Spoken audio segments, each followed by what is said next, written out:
Bonjour à toutes et à tous, vous êtes bien sur Télé Centrafrique, soyez les bienvenus dans ce bulletin d'information. Les travaux du deuxième congrès ordinaire du mouvement Cœur Uni, convoqué pour le 25 au 26 juillet 2025, sont ouverts ce vendredi au Palais des Sports à Bangui, en présence du grand frère uni, le professeur Faustin Archange Touadéra, les membres du bureau politique, les membres du gouvernement, les représentants des partis politiques, le corps diplomatique, les présidents des institutions et autres personnalités de marque conviées. Le point à travers ce reportage de Martinez Gayo et Cheryl Malembassa. Le deuxième congrès ordinaire du MCU convoqué pour les 25 et 26 juillet 2025 a pour thème consolider l'unité et renforcer l'engagement militant pour un avenir commun. L'ouverture des travaux a eu lieu en présence du grand frère uni, Faustin Archange Touadéra, des dirigeants, cadres et militants du MCU et des partis alliés, ainsi que des personnalités de marque conviées. Dès l'arrivée du président de la République et son installation, le programme de la cérémonie a été présenté par le porte-parole du MCU, l'honorable Évariste Ngamana, dans lequel il a précisé que dans ces assises, les congressistes auront à procéder à la relecture des textes statutaires du parti et d'investir les candidats aux législatives et présidentielles. Après l'exécution des hymnes nationaux et du MCU, a été le discours d'ouverture du congrès prononcé par le secrétaire exécutif national, Simplice Mathieu Sarandi. Dans ses propos, il a salué la présence du chef d'État à l'ouverture du congrès, ainsi que la coopération existante entre le MCU et certains partis politiques à l'international, notamment la Russie unie, le Front patriotique rwandais, le Parti communiste chinois et le Rassemblement démocratique du peuple camerounais. Il en a profité de formuler le vœu ardent pour que ce congrès apporte des projets et apports politiques pertinents pour le pays, et de permettre également à l'investiture des candidats du parti aux élections 2025 avec le concours des alliés pour gouverner la République centrafricaine. Suivez les propos du secrétaire exécutif national recueillis à l'issue de ce congrès. J'exhorte tous les militants et toutes les militants du MCU à faire preuve de mobilisation solide, de détermination, pour que notre candidat et à la présidentielle puisse triompher et aux législatives aussi, nos candidats puissent triompher. Mais ça, dans le respect notable des valeurs de la République, portées sur la paix, la tolérance, la réconciliation. Voilà ce qui tient à cœur tous les militantes et militants du MCU aujourd'hui. Prendre part à une compétition à caractère national est quelque chose de normal. Cela s'inscrit dans la dynamique des valeurs démocratiques que nous avons en partage dans notre pays, la République centrafricaine. Quand on s'engage à une compétition, c'est pour gagner. Le MCU demain va investir son candidat à la présidentielle avec espoir qu'il puisse gagner. Le MCU aussi demain va investir ses candidats aux législatives avec espoir qu'ils puissent gagner. Mais je sais qu'ils vont triompher l'un et l'autre. Voilà. Notons que ce congrès prendra fin le 26 juillet 2027.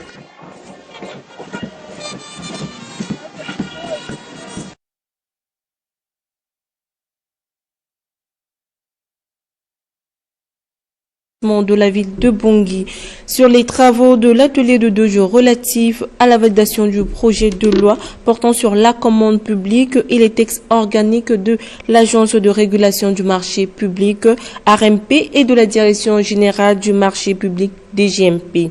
La cérémonie de clôture de cette assise a été présidée par le docteur Alexis Duyambela, représentant du Premier ministre empêché. On en parle avec Julien Presse Maliavre et Roland Malékouzou. Les participants des travaux de validation du projet de loi portant sur la commande publique et les tests organiques de l'Agence de régulation du marché public ARMP et de la Direction générale du marché public DGMP se sont séparés hier avec une note satisfaisante après avoir examiné et validé l'avant-projet de loi relatif en vue de son adoption par l'Assemblée nationale. La cérémonie de clôture de cet atelier s'est déroulée par les mots de remerciement des participants adressés à l'endroit du gouvernement et aux partenaires, suivi de la lecture des recommandations et la validation de l'avant-projet par les participants. Une participante se dit très émue d'avoir pris part à cet atelier. Pour moi, c'est d'approprier les articles qui sont contenus dans ce projet de loi pour nous permettre bien évidemment de contrôler ce qui va se faire à travers les commandes publiques. Mais nous avons recommandé au cours de cet atelier au gouvernement de bien veiller sur le respect de ces dispositions qui sont dans ce code, dans ce projet de code de commande. Pour un expert, celui-ci a apprécié à sa juste valeur ce projet de loi qui prend en compte la jeunesse centrafricaine. La plus grande satisfaction pour moi, c'est qu'on ait pris en compte la jeunesse dans cette réforme. Vous savez que beaucoup de jeunes qui ont fini leur formation veulent créer des entreprises. Malheureusement, ils n'ont pas accès au marché parce qu'ils n'ont pas une sphère financière, une expérience. Donc, dans le nouveau texte, on demande aux autorités contractantes de leur réserver certains marchés. Et ça, c'est une grande avancée dans la réforme. L'avant-projet de loi sur la commande publique qui est validé par les participants sera soumis à l'Assemblée nationale dans les jours à venir. Enfin, le directeur du cabinet du ministère de la Réforme foncière de la ville et de l'habitat, M. Alexandre Pamphile Maléyombo, a effectué une visite de terrain ce jeudi dans l'ancienne direction régionale de cadastre de Bimbo délocalisée à Boali, chef-lieu de la région de Plateau. Plus de précisions à travers ce reportage signé Majoni Gongo et Roch Chakwa. Cette visite a pour but d'informer la population de la dite localité que suite à la délocalisation du service de cadastre de Bimbo à Boali dans l'Ombela-Poko, conformément avec la disposition de la loi numéro 21001 du 21 janvier 2021 relative aux circonscriptions administratives. Dorénavant, tous les usagers résidant à Bimbo doivent se rendre au niveau de l'administration centrale qui se trouve au centre-ville, a indiqué le directeur de cabinet du ministère de l'Urbanisme. Je tiens à vous rappeler qu'avec le nouveau découpage administratif que le chef de l'État avait promulgué, le chef-lieu de la préfecture de la région de Plateau se trouve désormais au niveau de Boali. D'où nécessité de transférer la direction régionale numéro 1 qui est ici à Bimbo au niveau du chef-lieu qui se trouve en ce moment à Boali. Donc le département de l'urbanisme est en train de prendre les mesures nécessaires pour le transfert de cette direction régionale au niveau de la ville de Boali.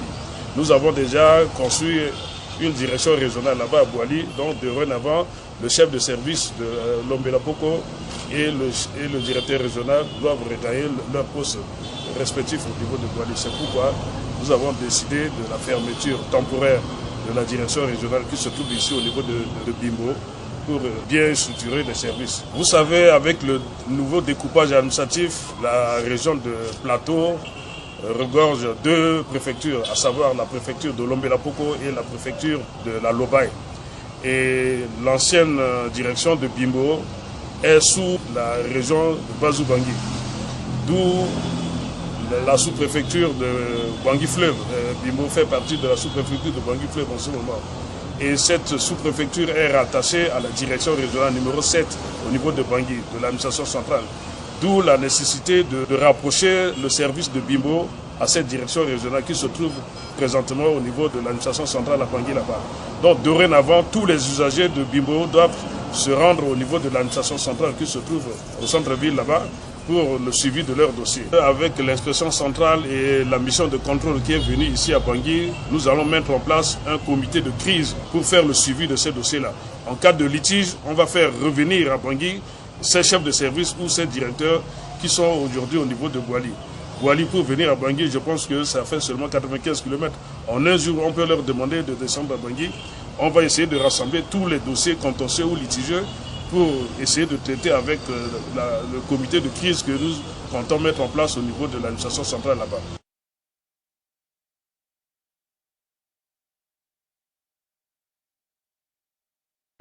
Restez des nôtres, à très bientôt.